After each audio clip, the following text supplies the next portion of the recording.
Hi friends, welcome to my channel.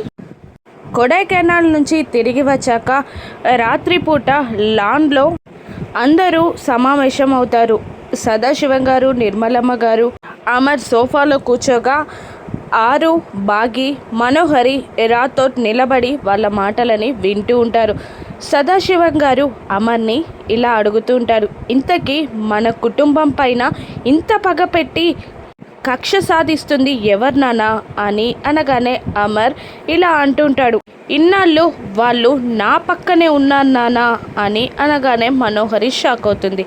ఇన్నాళ్ళు నా పక్కనే ఉండి నాతో గేమ్స్ ఆడారు నాన్న.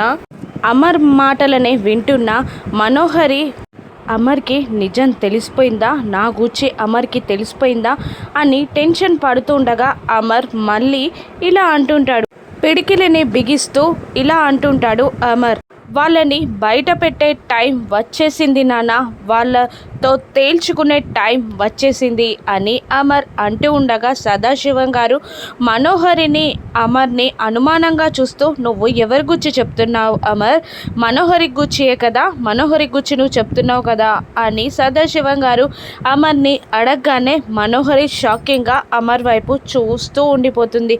అమర్ కూడా మనోహరి వైపు అనుమానంగా చూస్తూ ఉంటాడు. మను నిజ స్వరూపాన్ని అమర్ బయట పెట్టి శిక్ష వేస్తాడా, తనకున్న లెక్కలని మనోహరితో అమర్ తీర్చుకుంటాడా? రాను ఎపిసోడ్స్లో చూద్దాం. Thank you for watching.